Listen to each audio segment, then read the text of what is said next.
Good morning, students. How are you? Remember, we have completed the poem Indian Weavers last time in the online lecture, and also we have discussed the brainstorming activities. You have taken down the answers in your textbook or your notebook.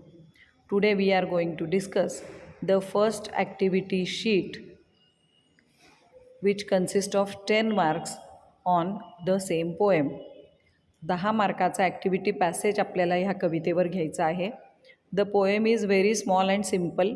It consist of only 3 stanzas and so all the 3 stanzas are given as the passage. Here now on the screen you can see the first 3 activities. I will read the poem once for you just to remind you that the poetess Sarojini Naidu has discussed 3 seasons and 3 times of the day as 3 stages of the life. See the first stanza. Weavers weaving at the break of day, why do you weave a garment so gay? Blue as the wing of a hyacinth wild, we weave the robes of a newborn child. Second stanza. Weavers weaving at fall of night, why do you weave a garment so bright? Like the plums of a peacock, purple and green, we weave the marriage veils of a queen. Weavers weaving Solomon and still, what do you weave the morning chill, moonlight chin? White as a feather and white as a cloud, we weave a dead man's funeral shroud. This is the poem. Now you can see the first activity on the screen, that it is a table. I will read the instruction. Complete the table taking information from the extract. You have to write down the timings as well as the stages of life. The first column is the title for the table is Weaver's Work, and the first column is time of the day, and the second column is stages of life. We have already discussed this in brainstorming as well as when we were learning the poem. First one is given early morning, and the stage of life is birth. The next one we are going to write evening. दुसरं time of the day काय लिहायचा? Evening. And stages of life marriage किंवा youth, YOUTH, youth म्हटलं तरी चालेल. त्यानंतर evening marriage, आणि शेवटचं जे आहे moonlight chill, that is night and death. Night and death. So the answers is evening, marriage, night, death. That's all. 4 शब्द लिहिले की 2 मार्क मिळणार. A2 बघा. Describe the work of viewers at the fall of night. रात्रीच्या वेळी viewers जे काम करतात त्या कामाचं वर्णन करा. आता आपण बघितलं की रात्रीच्या वेळी ते काय करतात? वस्त्र विणतच आहेत. 2 प्रकारची वस्त्र ते विणतात. एक तर मॅरेज सेरेमनीसाठी राणीसाठी व्हेल विणतात. तर कधी सांगितलं आहे त्यांनी? The fall of night. Fall of night म्हणजे रात्रीच्या वेळी, म्हणजे 3ऱ्या कडव्यातलं नाही, 2ऱ्या कडव्यातलं विचारलेलं आहे. Fall of the day. तर त्या ठिकाणी काय लिहायचं आहे बघा.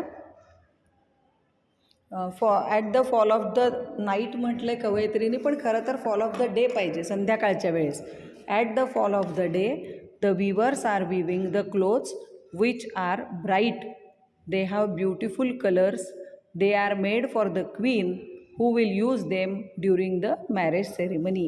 The weavers are weaving the queen's veil, marriage veil, and so it is colorful as well as it is showing happiness in the life because marriage is a celebration. उत्तर काय लिहायचं बघा. आपल्याला काम वर्णन करून सांगायला सांगितलं आहे. At the fall of the day the weavers are weaving the clothes which are bright. They have beautiful colors. They are made for the queen who will use them during the marriage ceremony. एवढं उत्तर लिहायचं आहे. अर्थातच या व्हिडिओनंतर तुम्हाला याचे PDF देखील मी पाठवणारच आहे. त्यात बघून तुम्ही लिहायचं आहे. A3 बघा. Personal response. Express your views in 50 words about the present condition of viewers working in the cloth factory.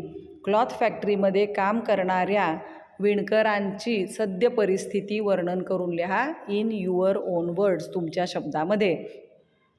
कालच जेव्हा आपण ब्रेनस्टॉर्मिंगची चर्चा करत होतो तिथं देखील हा प्रश्न आलेला होता आणि तुमच्या लक्षात आहे का बघा, मी तुम्हाला सांगितलं की तुम्ही पूर्व भागात राहणारे जे विद्यार्थी आहात त्यांच्या बऱ्याच जणांच्या घरी लूम्स आहेत, त्यामुळं विणकर लोकांना येणाऱ्या समस्यांची तुम्हाला चांगली माहिती असते, जाण असते. तुम्ही या प्रश्नाचं उत्तर स्वतः लिहायचं आहे. मला वाटत नाही कोणी लिहिलं असेल, पण असेल तर टॅली करून बघा. The work of the weavers in the cloth factory is not so good. They have to work mostly in unhealthy atmosphere. जिथं फॅक्टरीत ते काम करतात तिथं वातावरण फारसं चांगलं नसतं आरोग्याला. They have to work on very small amount. They have to work on very small amount wedges.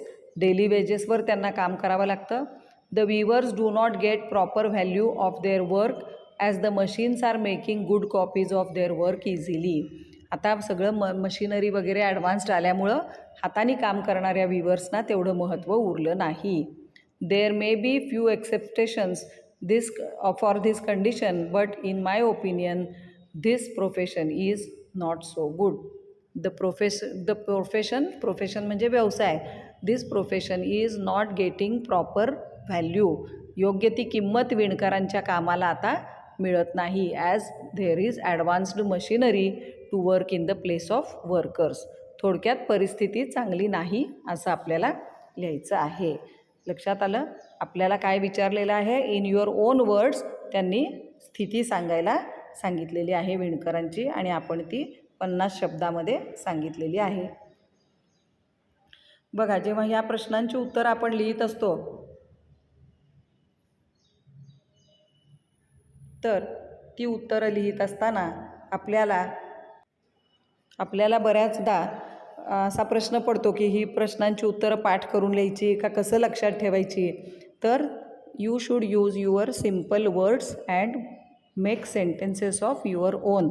अगदी साधे सोपे शब्द वापरून तुम्ही तुमची स्वतःची वाक्य बनवलीत तर ते तुम्हाला इतकं काही अवघड जात नाही लक्षात ठेवायला. उदाहरणार्थ आत्ताचा प्रश्न बघा की the condition of the workers is not good. इथपर्यंत तुम्ही अगदी जरूर लिहू शकता, त्यामुळं ते काही इतकं अवघड नाही. Condition is not good, they do not get proper payment, असं तुम्हाला माहिती असलेल्या शब्दांमधून पर्सनल रिस्पॉन्सच्या प्रश्नाचं उत्तर तयार करायचं असतं. आता स्क्रीनवर तुम्हाला पुढच्या 2 ॲक्टिव्हिटी दिसत आहेत. पोएटिक डिव्हाइस आणि पोएटिक क्रिएटिव्हिटी. दोन्ही 2-2 मार्कासाठी आहे. काल पोएटिक डिव्हाइसमध्ये आपण सिमिली, मेटाफर, ॲलिट्रेशन वगैरे फिगर ऑफ स्पीच बघितले होते. या ठिकाणी पुन्हा सिमिलीच विचारली आहे बघा. Like plums of a peacock, purple and green. Name and explain the figure of speech. Find another example of same from the extract. Like शब्द आलेला आहे, त्यामुळं या ठिकाणी फिगर ऑफ स्पीच कोणता लिहायचा आहे? कालच आपण सांगितले की सिमिली लिहायचं आहे. Simile. The figure of speech is simile. Name and explain म्हणले तर the plumes of peacock are compared with the veil. Veil म्हणजे त्या नवरीसाठी तयार करण्यात येणारा बुरखा किंवा डोक्यावरती तिने जे घ्यायचं आहे ते वस्त्र. तर they are like peacocks colour असं त्या ठिकाणी दिलेलं आहे. त्यानंतर आपल्याला सांगितलं आहे की असं अजून एखादं उदाहरण तुम्हाला कवितेमध्ये सापडतं का ते पहा. तर खालून दुसरी ओळ बघायची आहे. कवितेचं शेवटचं कडवं white as a feather and white as a cloud. ही पण सिमिली आहे. एखाद्या पिसाप्रमाणे शुभ्र किंवा एखाद्या ढगाप्रमाणे शुभ्र ते वस्त्र. लाईक आणि ॲज हे दोन्ही सिमिली असतात. So the example is white as a feather and white as a cloud. उत्तर कसं लिहायचं आहे बघा. ती दिलेली ओळ लिहायची आणि त्याच्या खाली लिहायचं the figure of speech used here is simile. Another example of simile is white as a feather and white as a cloud. आलं लक्षात? त्यानंतर शेवटची ॲक्टिव्हिटी बघा. Poetic creativity. Compose 2 poetic lines making rhyme with the following line. Weavers, weaving, solemn and still. आता तुम्हाला एक ओळ दिली आहे, त्याचा शेवटचा शब्द आला आहे स्टिल, STILL. तर त्या स्टिलला जुळेल अशा प्रकारचा शब्द तुम्हाला खाली वापरायचा आहे. बघा, स्टिलला जुळणारे शब्द कोणते आहेत? विल, टिल, मिल, अशा पद्धतीचे शब्द वापरून तुम्हाला या ठिकाणी 2 ओळी तुम्हाला लिहायला सांगितलेल्या आहेत. आता स्वतःच्या ओळी तयार करणं जर तुम्हाला शक्य नसेल तर अशा वेळी काय करायचं, सरळ कवितेतल्या ओळी तरी लिहायच्या. बघा आता इथं 2 ओळी दिलेल्या आहेत. Weavers weaving solemn and still, they have to wait for their bill to make their stomach fill. त्यांनी वस्त्र जरी विणलं तरी बिल मिळेपर्यंत त्यांना वाट बघावी लागते आणि मगच त्यांचं पोट भरतं. तर अशा प्रकारच्या ओळी. आता तिथं मूनलाईट चिल आलेलं आहे, ती ओळ जरी तुम्ही लक्षात ठेवून लिहिली तरी चालू शकेल. In this way here we have completed the first activity passage on Indian weavers. ही कविता लहान आहे त्याच्यामुळं आपण एकच ॲक्टिव्हिटी पॅसेज घेणार आहोत. ॲक्टिव्हिटी पॅसेजचं PDF पाठवत असताना मी कवितेच्या ॲप्रिसिएशनचं PDF देखील पाठवून देते, ते देखील विद्यार्थ्यांनी वहीत लिहून ठेवायचं आहे. So here we have completed the poem Indian weavers. Thank you.